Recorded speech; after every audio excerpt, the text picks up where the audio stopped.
السلام علیکم ورحمۃ اللہ سامعین، آج میں آپ کے سامنے جو مضمون پڑھوں گی اس کا ٹائٹل ہے حضرت مسیح موعود علیہ الصلوۃ والسلام اور طب۔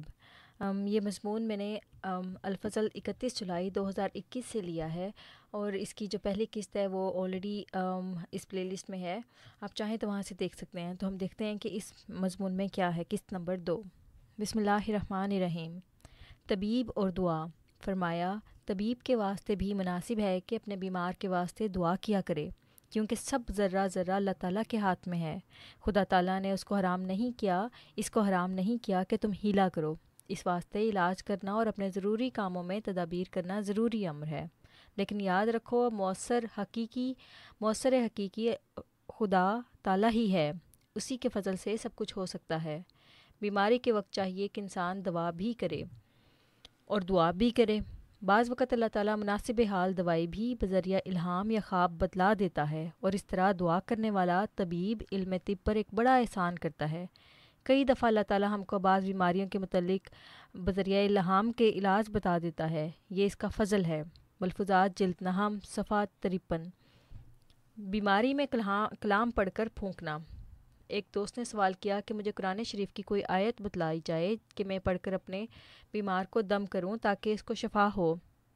حضرت مسیح موعود علیہ الصلوۃ والسلام نے فرمایا، بے شک قرآن کریم میں شفا ہے، روحانی اور جسمانی بیماریوں کا وہ علاج ہے، مگر اس طرح کے کلام پڑھنے میں لوگوں کو ابتلا ہے۔ قرآن شریف کو تم اس امتحان میں نہ ڈالو اور خدا تعالیٰ سے اپنے بیمار کے واسطے دعا کرو، تمہارے واسطے یہی کافی ہے۔ ملفوظات جلد نہم صفحہ 70۔ علاج، معالجہ اور فیس۔ ایک احمدی بھائی کا خط پیش کیا گیا کہ میں نے ایک احمدی بھائی کے 2 بیٹوں کا معالجہ کیا تھا، ایک ان میں سے شفا یاب ہوا اور دوسرا مر گیا، اور اس بھائی نے 10 روپے فیس کے دیے تھے، کیا وہ میرے لیے جائز ہیں؟ فرمایا، ہاں جائز ہیں۔ ملفوظات جلد نہم صفحہ 175۔ معالجہ اور ہمدردی۔ سوال ہوا کہ تعاون کا اثر ایک دوسرے پر پڑتا ہے، ایسی صورت میں طبیب کے واسطے کیا حکم ہے؟ تو حضور نے فرمایا، طبیب اور ڈاکٹر کو چاہیے کہ وہ علاج معالجہ کرے اور ہمدردی دکھائے، لیکن اپنا بچاؤ رکھے، اور بیمار کے بہت قریب جانا اور مکان کے اندر جانا اس کے واسطے ضروری نہیں ہے۔ وہ حال معلوم کر کے مشورہ دے، ایسا ہی خدمت کرنے والوں کے واسطے بھی ضروری ہے کہ اپنا بچاؤ بھی رکھیں اور بیمار کی ہمدردی بھی کریں۔ ملفوظات جلد نہم صفحہ 249۔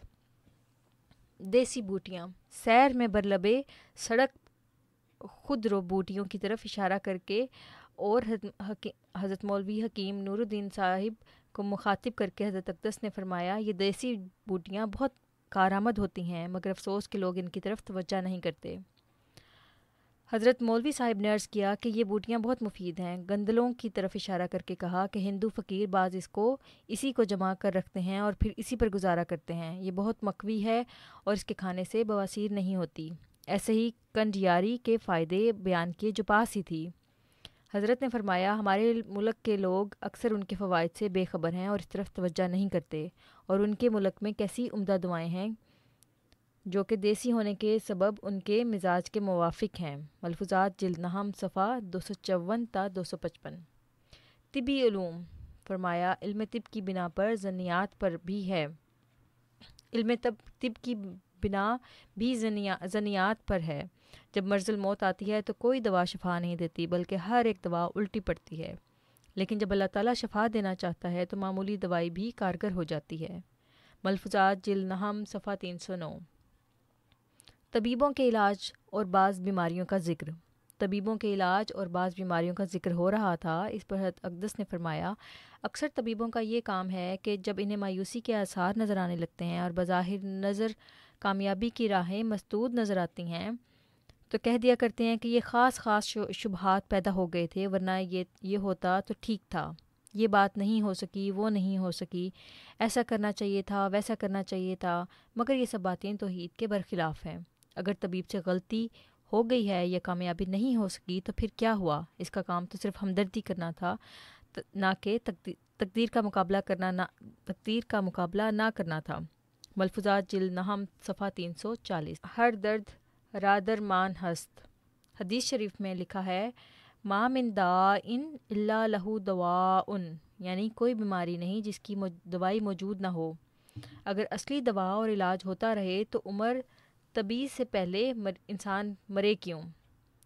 مگر یاد رکھنا چاہیے کہ انسان ایک نہایت ہی کمزور ہستی ہے، ایک ہی بیماری میں باریک در باریک اور بیماریاں شروع ہو جاتی ہیں۔ انسان غلطی سے کب تک بچ سکتا ہے؟ انسان بڑا کمزور ہے، غلطی ہو ہی جاتی ہے۔